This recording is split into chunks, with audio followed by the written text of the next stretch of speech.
right, so today we are going to talk about understanding toddler behaviors, the meaning behind behaviors, why our toddlers might act a certain way or engage in certain behaviors.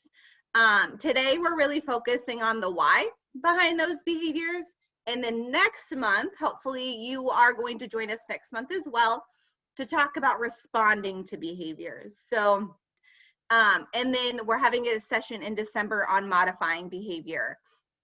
So modification techniques on how we take a behavior and kind of change it, specific to children over age 3. So it's a helpful tool to have to say, okay, I have an 18-month-old now. How do I respond now? And then what should I prepare myself to do as that child is a 3-year-old, a 4-year-old, a 5-year-old, and how do I respond in that situation? Because our guidance and discipline strategies have to adjust as our children get older, and also based on our child, because what I did with my son doesn't necessarily work with my daughter. I also taught 2-year-olds. So I had lots of different personalities and different needs in a classroom of 10 2-year-olds at the same time. My name is Lauren.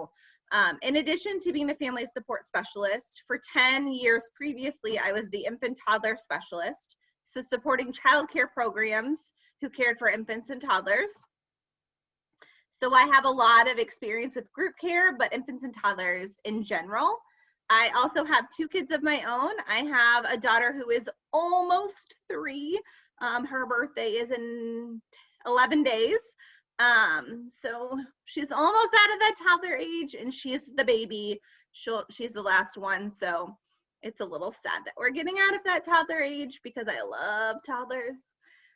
And then I have a son who just turned 7 in July. So I can kind of share some stories about them, their dynamics, and what worked for one may not and did not work for the other one. So I am sure you guys all follow us on social media, whether it's Instagram or Facebook or Twitter, but make sure you like our page and follow us. We're constantly posting articles, information, resources, webinars, tips and tricks for parents. So our agenda today, a little breakdown of what we're going to talk about. We're going to look at the meaning behind behaviors and why our toddlers act the way they do, setting some appropriate expectations for our toddlers. So what should I be expecting my toddlers to do? What does a typical 18-month-old do? What does a typical 2.5-year-old do? I'm talking about the way that emotional development develops. So how do they develop their emotions? How do they learn how to regulate those emotions?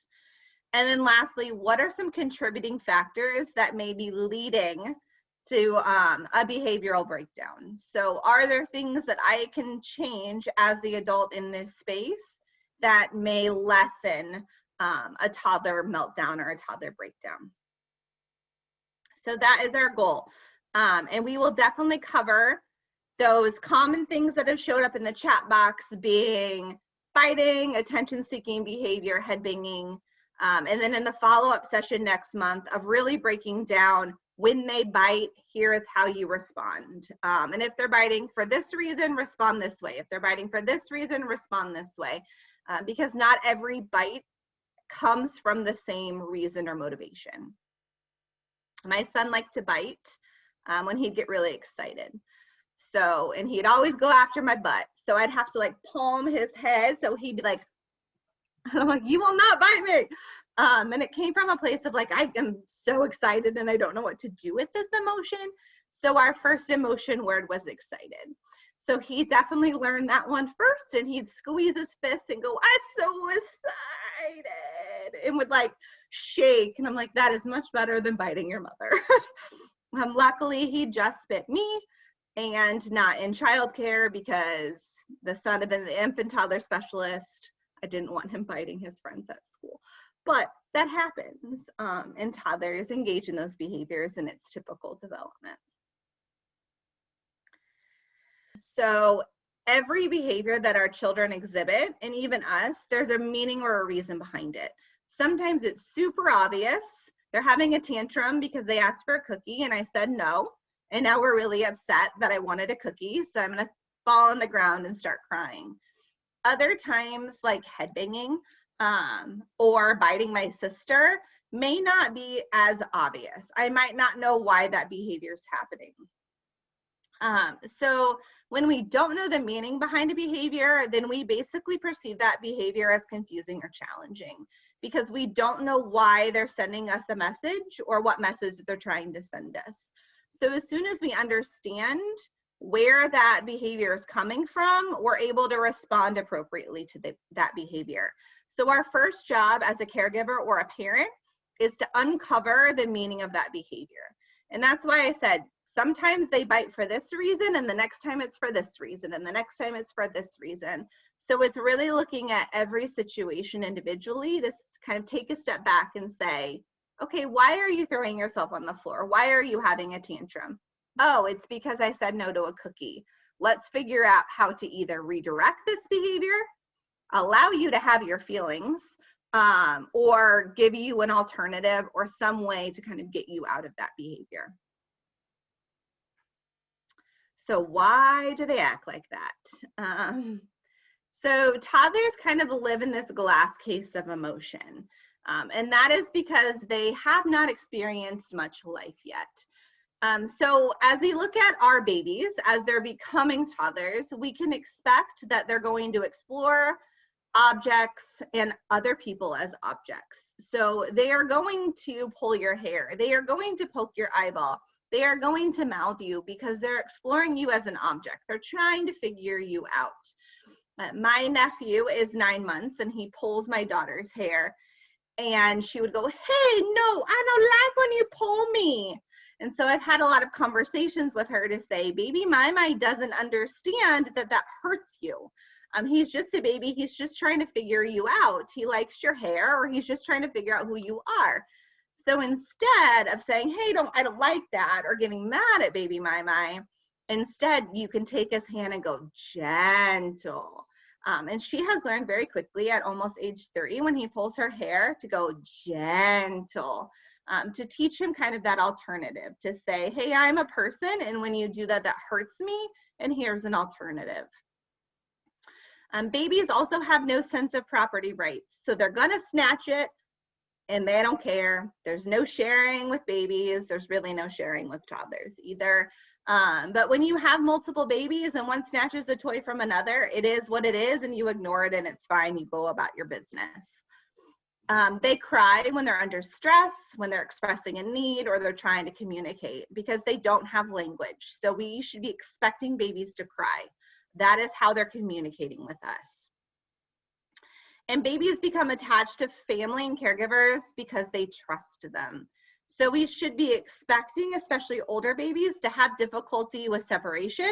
We should be expecting them to cry when mom or dad leaves. We should be expecting them when their favorite caregiver leaves the classroom. They will cry, and that is letting you know that I trust you, and you're someone that I love and trust and rely on, and you're leaving, and I'm stressed out about that. So those are appropriate expectations to have for infants. For our 1-year-olds, they put everything in their mouth because they explore through taste. So my expectation for 1-year-olds is that they're putting everything in their mouth. So knowing that as an expectation, then I'm not walking behind my toddler going, out of your mouth, out of your mouth, out of your mouth, out of your mouth, because that's how they're learning. So instead, I make sure that what is around them in their environment, what's accessible to them, is able to go in their mouth, that is a safe choice, and that I can wash it later. So if there's something I don't want them having access to, then I move it away from where they could get it. There also may be opportunities where they're chewing on something that you'd rather them chew on something else, and then it's just a switch. You know, probably not a great idea to chew on this or put this in your mouth. Here is something else instead. So giving them that alternative. So a toddler environment should be lickably clean because everything's going to go in their mouth. They also feel and touch everything because they're learning through their senses. They're super sensory oriented. So my sister used to call my nephew Mr. Grabby Hands because he was constantly touching stuff. So I know when I take a toddler out into the environment, if we're going to go to the store, that the expectation cannot be set.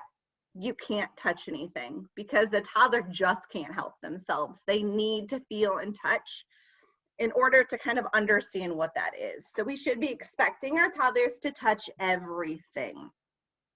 Again, that means that if it is unsafe, that we should be doing something to prevent them from being able to access it.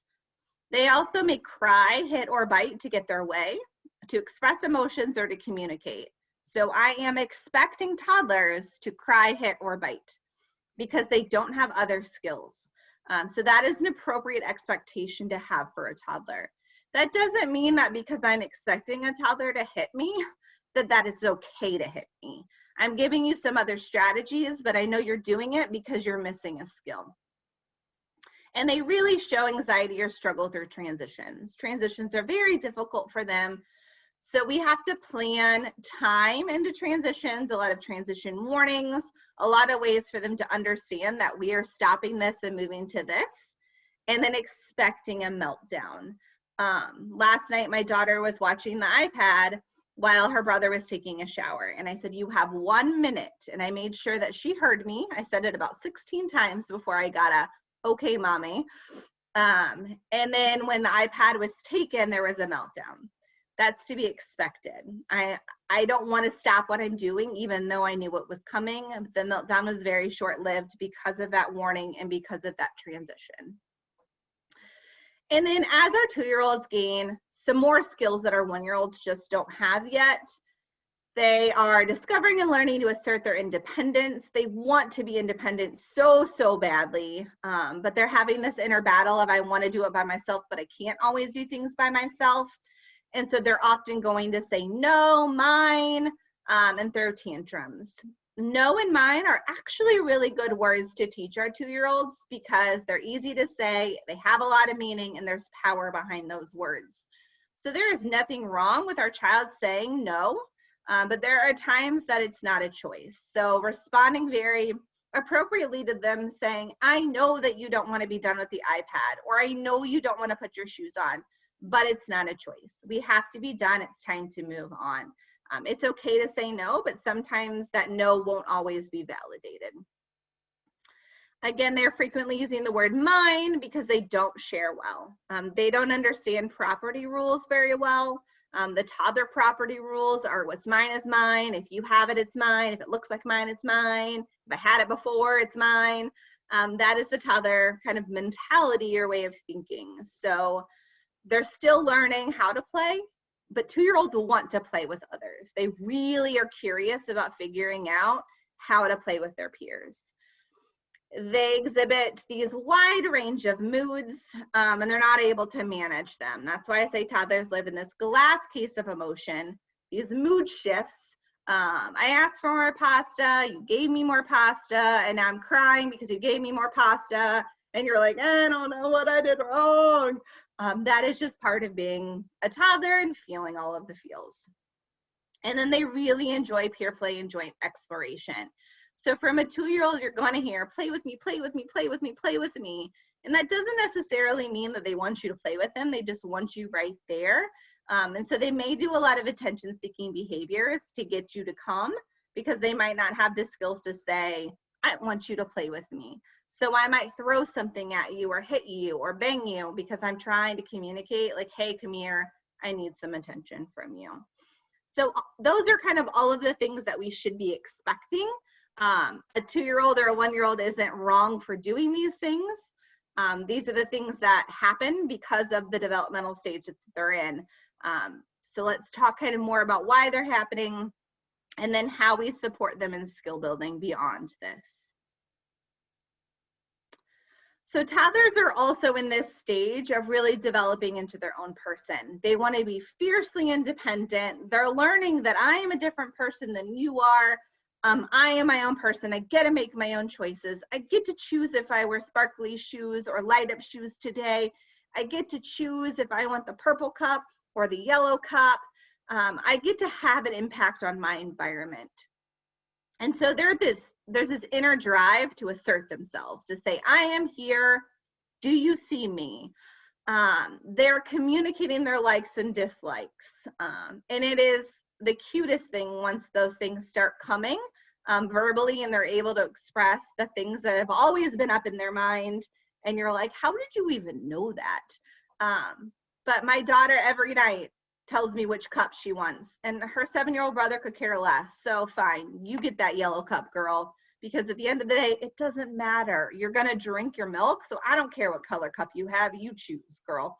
You have a little control over your environment right now.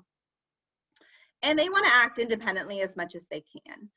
So they want to put their shoes on by themselves. They wanna get dressed by themselves. They wanna open their snack by themselves. And sometimes they can't. And when they can't, that can cause some feelings to emerge. Or when we stop their independence, that can also lead to some feelings. And yes, it takes 1,000 times longer for them to put their shoes on than for us to do it, but that's part of learning.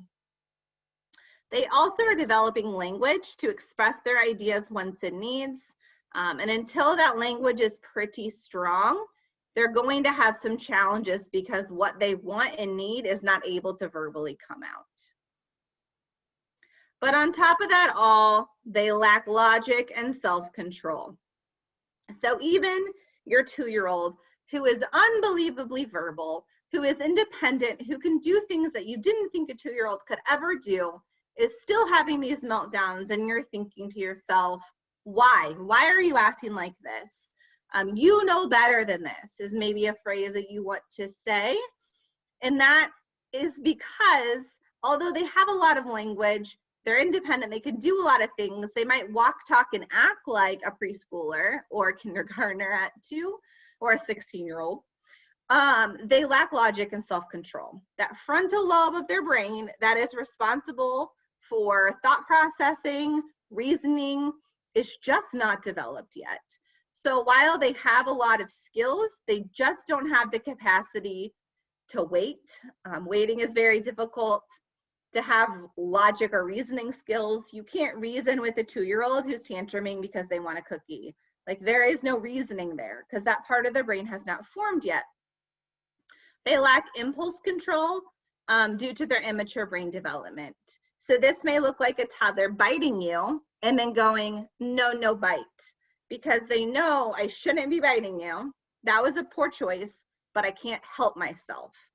I had to act on those emotions, and then I'm going to pull back and be like, oh, I shouldn't have done that. And that, again, is because they have that immature frontal lobe. So toddlers are really living in this world of, I want what I want when I want it. End of story. I'm going to get what I want, and it's me, me, me, me, me. It's all about me. I can't think about anyone else. And that's not a bad thing. It's used against them a lot, but it is just where they are developmentally. They'll grow out of it as their body develops. But toddlers are very much in this world of, I want what I want when I want it. I want a cookie. I don't care if you told me dinner's in 5 minutes. I want a cookie, and I'm going to be mad if you don't give me a cookie. So they have this limited ability to label their emotions. So I'm feeling all of these feelings, but I don't know how to tell you I'm frustrated, or I'm sad, or I'm angry, or I'm so excited. And they're also starting to feel some emotions for the first time. Some of these really big, complex feelings like pride, like shame, guilt, embarrassment.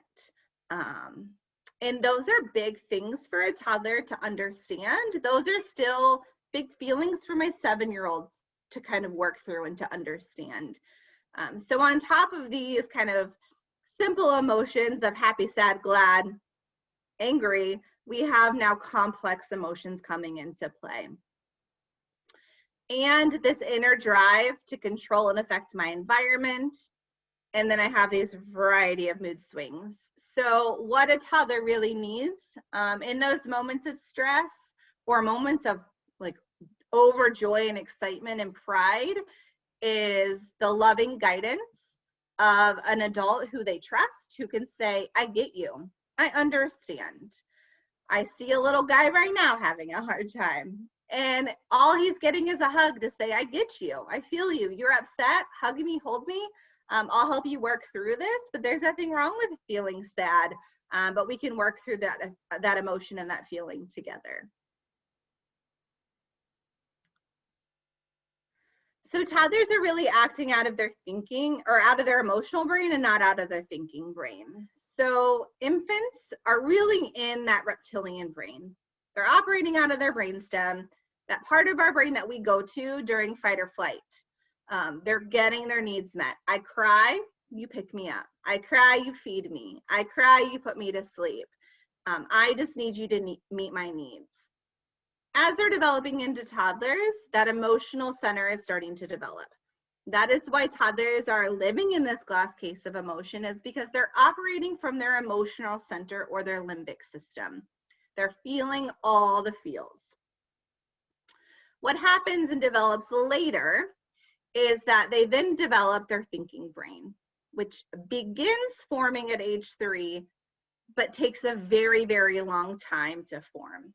Usually not fully developed until around the age of 21 to 25. And I would argue that there are some adults who are still working on forming this part of their brain. So to expect a 2-year-old to be operating out of this part of their brain is just really unrealistic. There are huge developmental spikes in development in the frontal lobe around kindergarten age, where they're really developing empathy and compassion and creativity and self-control, which is why they're ready to go off to school. And then again in those early and then later teenage years as well. But this is the part of our brain that lands us in McDonald's drive-thru when we said we were gonna have a salad. And then we just landed in McDonald's drive-thru like, I don't know how I got here, but I ordered the cheeseburger, so I'm gonna eat it. So that is that executive center of the brain. So older children and adults operate with those parts of their brain in balance. So we have our emotional control and our executive functioning kind of in balance. Toddlers are missing the executive center. So the emotional brain is just super, super heightened. And that is for them to learn from an early age what these feelings are, how do I express them, and how do I label them. So you know that your child is struggling when they're having a meltdown, and when you can't understand the words that they're trying to communicate, or maybe they don't have very many words. So when our child is in the midst of a meltdown, we know that they're struggling. When they say no, but they really mean yes. So no is a very important word for a toddler. It means a lot, it has a lot of meaning, but sometimes they don't understand its meaning, or because I'm so overconsumed with emotion that I'm using it inappropriately.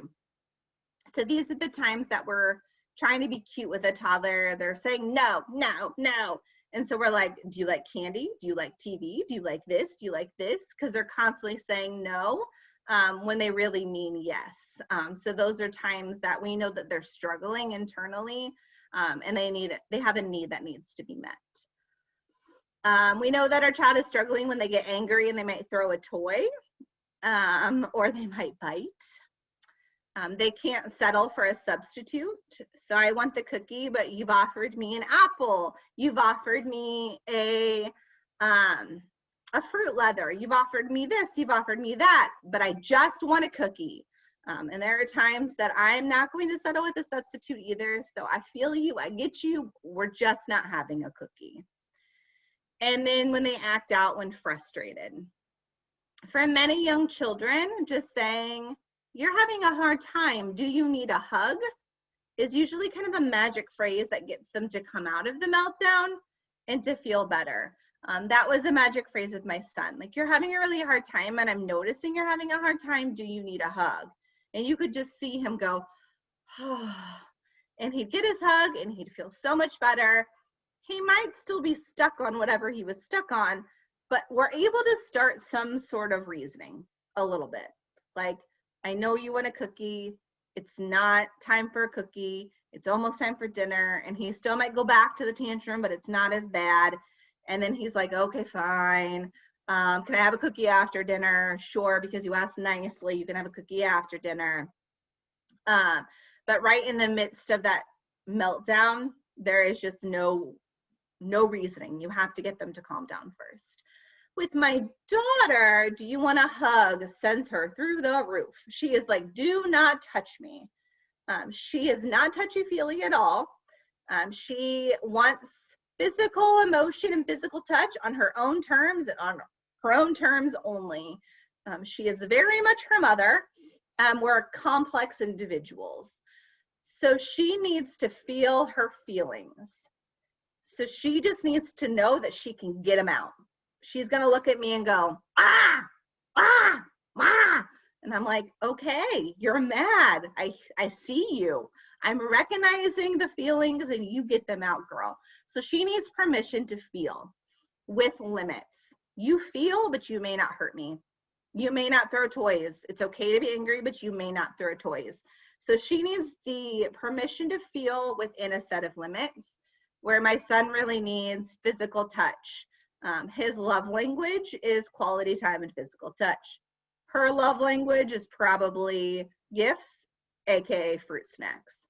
So we're all different humans. On the flip side, we know our child is learning to manage strong emotions when they're using their words or actions to get your attention or ask for help. And so for a young child, this should be rewarded every single time. And that means you ask for something nicely, or you use appropriate means to seek attention, you get something as a result of that. It's behavior modification. I am not feeding into the negative behaviors, but I'm rewarding the positive. That may mean I came to the pantry and I said, may I have a cookie, please? And we might be 5 minutes before dinner, but because you asked really, really nicely, I might say yes. Or I might say, not yet, but let's get it out together and set it on the counter. And then when you're done with your dinner, you may have that. So they can see, like, I'm going to get this because I used the appropriate means to seek attention. They also might talk to reassure themselves. So sometimes this sounds sad to the adult, and it sounds like a coping mechanism, but it's really them working through things externally. So my daughter, when she was about 18 months old, started when I would put her to bed, she would say, no, no, cry, no, no, cry, no, no, cry. And it broke my heart because hearing it as a parent, it sounds like I'm having a really hard time, but I'm going to do it. I'm going to be tough. And I don't want you to be tough. I want you to feel it. And if you're sad, tell me. But for a toddler, they're doing it externally to say, like, you got this. We can do this. I believe in you.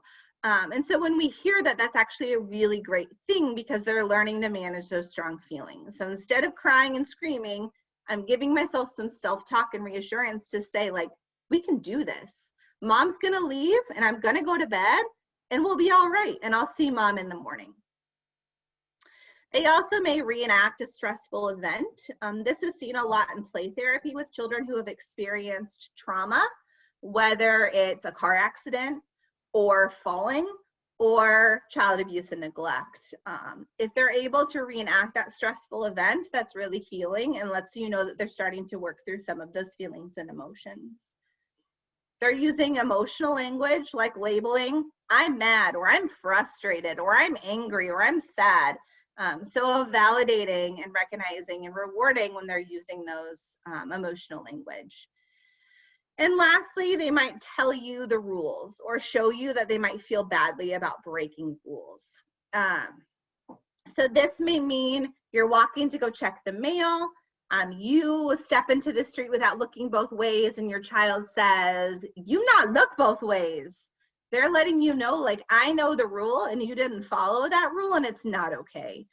And seeing rules in somebody else is the first stage of self-regulation. I have to see the rules in someone before I can ever see them in myself. And so that is a really good telltale sign that they're learning to work through these things. Another example of this is, and again, my daughter, she's hilarious. It gets her in trouble, but it also gets her out of trouble sometimes.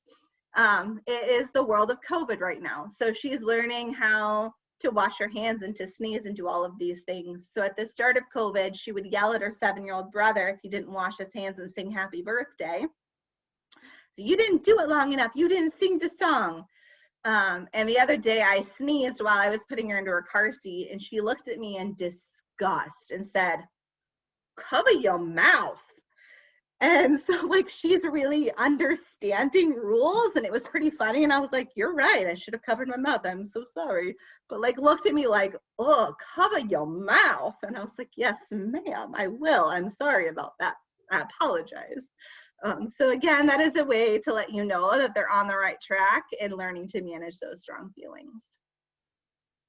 This is why I love toddlers. And then as we develop, our development is very cyclical. We have our moments and we're struggling. We have our moments and then we're struggling. So at 18 months, I might be impatient and I'm frustrated and I can't communicate and I'm just so mad that I have all of these things that I need to express, but I don't have the words to express them. And then our 2-year-olds are like, I got the words, I'm good, and I'm gonna tell you all of the things. And then 2.5-year-olds are like, but now I'm feeling all of these feelings I never had before, like pride and shame and guilt and embarrassment. And I want to tell you what to do, and I'm bossy and I don't like change and I can't make a choice. I have so many choices, but I just don't know how to make a choice. And then our 3-year-olds are like, I'm good with choices. Like, I've had an opportunity to work through this and now I know how to make choices and I'm happy and I'm go-lucky and I obey the rules.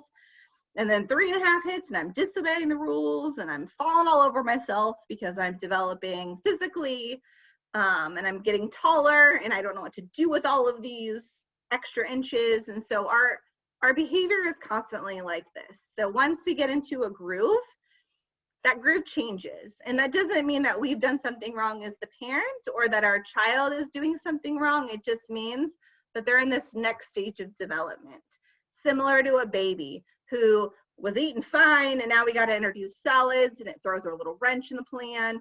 And then we're really good on purees, but now I have to switch to finger foods and then now I have to switch from formula to cow's milk. And so there's just some ebb and flow when it comes to development. So all of this is basically related to their development of self-control.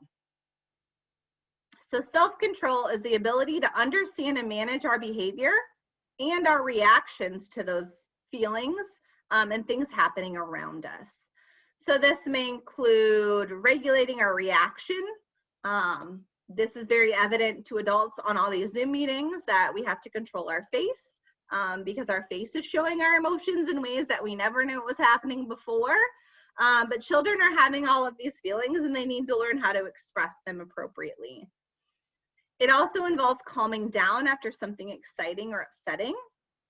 My son has ADHD, so this is something that is still challenging for him at age 7. And one of the big things that I know if he had his medicine today or not is his ability to calm down. Can he calm down very quickly and then move on, or is this lasting forever? And if it's lasting forever, you probably didn't take your medicine today. So he still needs a lot of support in this area. Are they able to focus on a task, or are they bouncing from thing to thing? And then that impulse control and getting along with other people. This is kindergarten readiness. Not knowing their shapes, their colors, their letters, any of that. This is kindergarten readiness. The ability to regulate my feelings, to focus, to calm down when I'm upset, to move from one task to the next task, and to get along with other people. If I have this, I can learn my shapes, I can learn my colors, I can do all of those things in school. If I don't have this, I'm going to struggle both socially and academically. And I can tell in my son's class, the kids who got this early and the kids who didn't. And he is one of the youngest in his class, and he has emotional regulation, even with his ADHD, far beyond some of the other kids, because this is developing at birth. This really happens within the context of a caring adult who says, I get you. And I'm not going to yell at you when you're having a tantrum. I'm going to tell you, I know it sucks that you can't have your cookie. I know that you're feeling sad about this, and I feel you, and I'm going to hold you, and I'm going to sit next to you and rub your back until you're okay. I'm still not going to give you a cookie because we're not having a cookie. But I'm going to let you know that the way that you're feeling right now is okay. and it helps them to develop that self-regulation. So we do this by talking about feelings and how to cope with them, of saying, when mommy gets really frustrated, I take a deep breath. Or when mommy gets frustrated, I go for a walk. My daughter was struggling the other day, having a meltdown because she wanted to take this rock that was this big home from school. And I was like, that rock is not coming in my car. That rock lives at school. So she was really upset. So I was labeling those feelings. And I was also saying something that really helps your brother is doing 5-finger breathing. So take your hand, and every time we get to the top of a finger, take a deep breath. So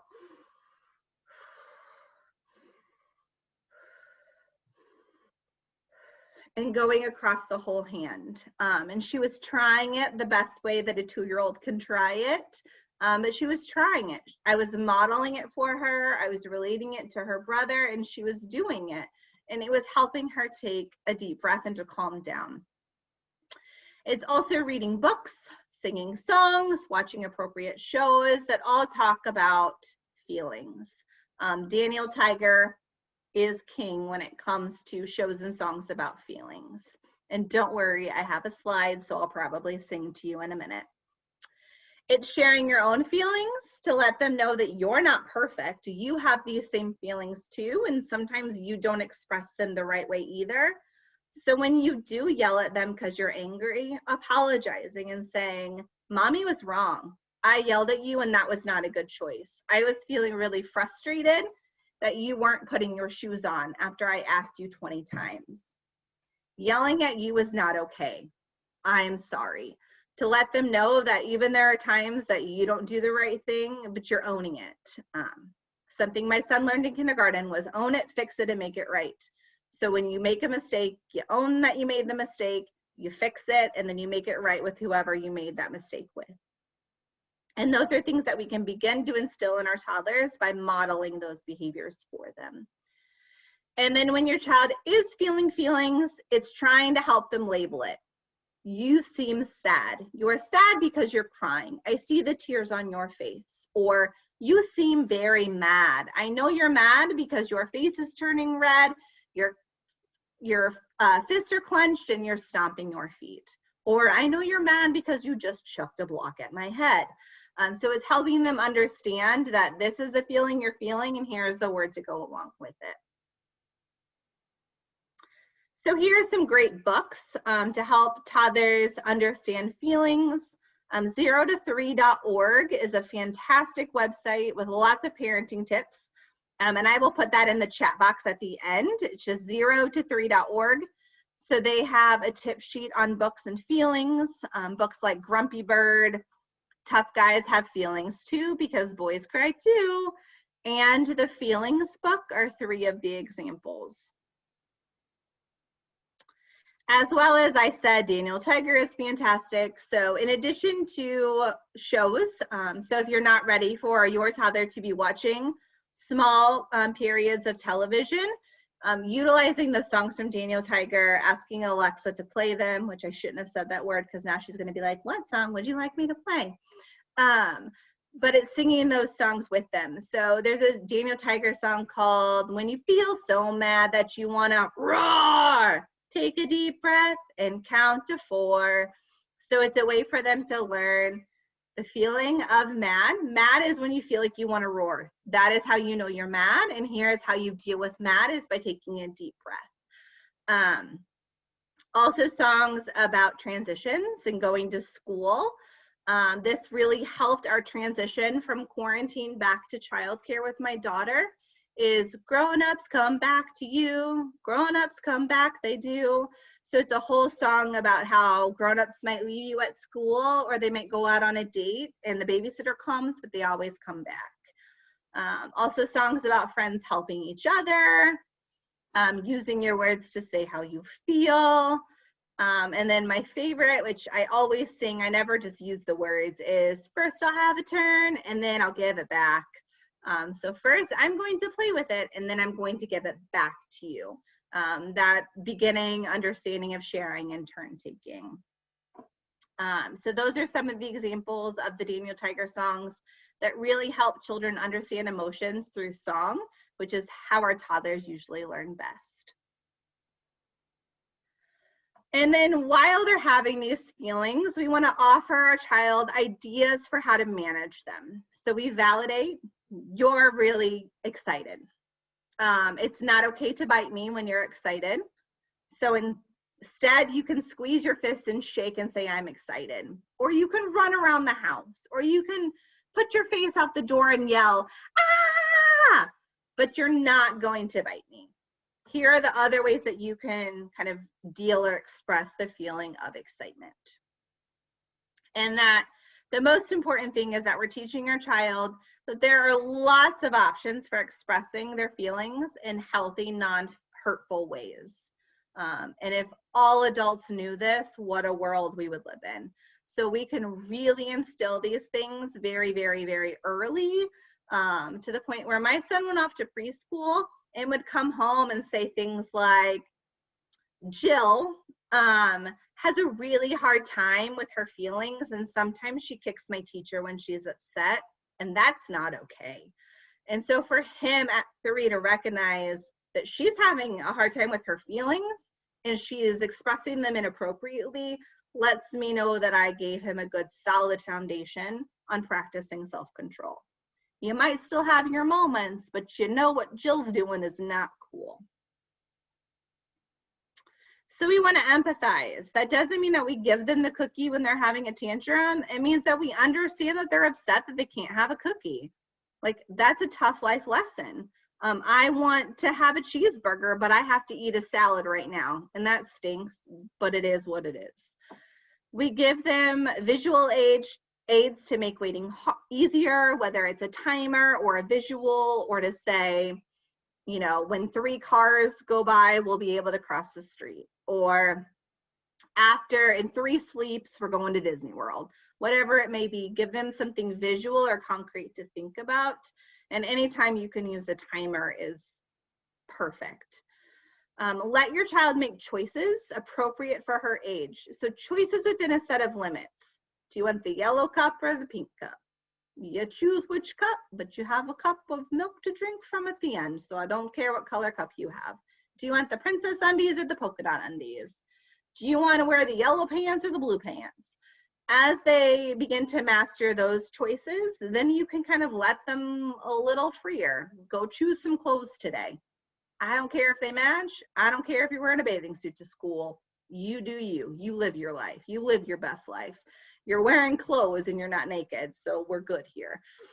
So giving them some choices to make so that they feel like they have some level of control over their environment and that the adult isn't always telling them what to do. And then look for ways to help your child practice self-control. This can be in games. This can be turn taking with you as you're playing. This may be through puppets or dolls. Anytime that you can practice self-control, red light, green light, tossing a ball back and forth, playing games, that sort of thing, allows them that opportunity to practice in a non-stressful situation.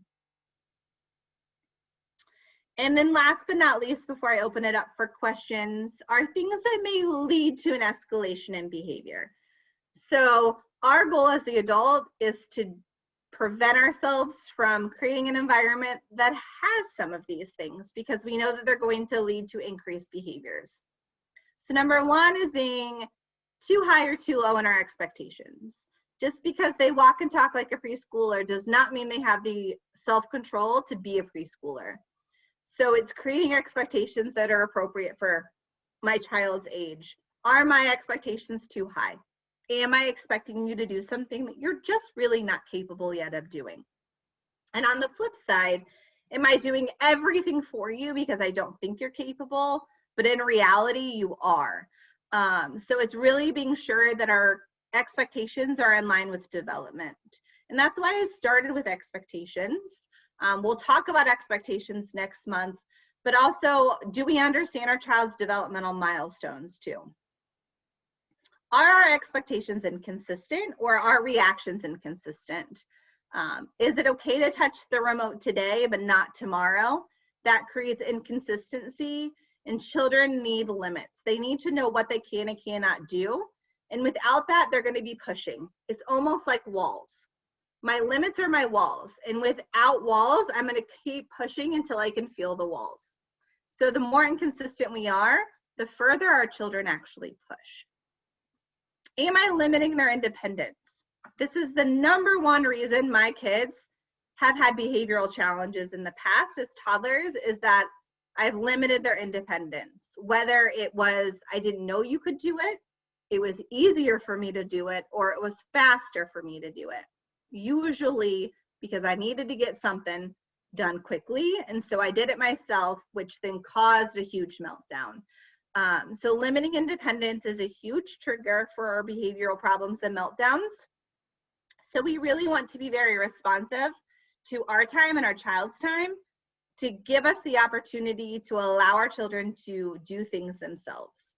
If I know that you're going to be putting your coat on by yourself, then I might prepare us to leave 10 minutes sooner than I had I just put it on for you.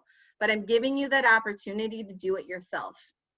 There are going to be times that you need to get out of the door, or you're going to need to get something done. And so sometimes you just have to accept the fact that we're going to have a meltdown, and it is what it is.